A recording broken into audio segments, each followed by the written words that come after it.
এই যে লাফালাফি করতে আছে, সুযোগ পেয়ে গেছে গা। তারা এখন একটু রেস্টে আছে পানির ভিতরে ভিতরে। এই যে এটা কি লাফালাফি করে। হ্যাঁ এই তো আছি আলহামদুলিল্লাহ, আল্লাহ রাখছে ভালো। হ্যাঁ হ্যাঁ সার দিতেছি আজকে। হ্যাঁ আজকে সারমু তেলাপিয়া।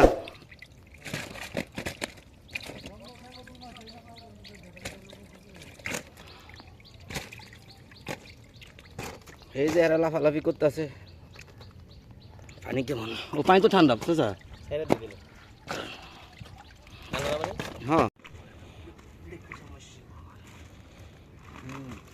এরা আবার লাফালাফি করে বেশি। এই কিছু দূর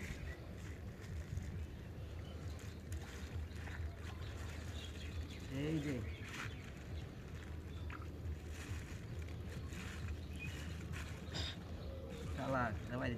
মনে করেন যে তৃণভোজী প্রাণী এগুলা। হ্যাঁ এই মাছটি তৃণভোজী, ওরা ঘাস টাস খায়, শ্যাওলা টেওলা খায়। কি কি মাছ? রুই কাতলা তো আছে মনে হয়। রুই কাতল সিলভারও আছে। হ্যাঁ সিলভারও আছে দেন দুই। দিয়ে দিছে না? কাতলা মাছটা বেশি ঘাস খায়। দেখছো সব রুই মাছ। ও কাতল রুই সিলভার বান নাই।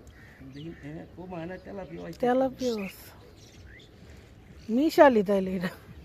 না না ওরা বুঝো না, দিয়ে একটু এদিক সেদিক করে, ওটা ব্যবসা না। পলিসি, ব্যবসায়িক পলিসি। তোরা এক লাখ হয়ে গেছে কেন? আজকে হালকা খানা দিমু, যাইবার সময় একটু দিমু, পরে কি করে কালকে সকালে মানে খাবার দিমু। কি কর সকাল ভোরে খাবার দিলে ভালো হবে না? আজকে খাবার না দিলেও এটা, হ্যাঁ খাবার না দিলেও ঠিক আছে। আজকে খাইলে তো হালকা একটু দিয়ে দেখবো। কই দিবেন আপনি এখন? বুঝবেন কই ওরা কই নামিয়ে যাক, হালকা ছিটে দিলে ওরা খাবো না খানা করলে ভাইয়া দেখবি অন না পরে দেখে শুনবি। ঠিক আছে আজকে তাহলে হয়ে গেল এতদিনকার আশা ভরসা।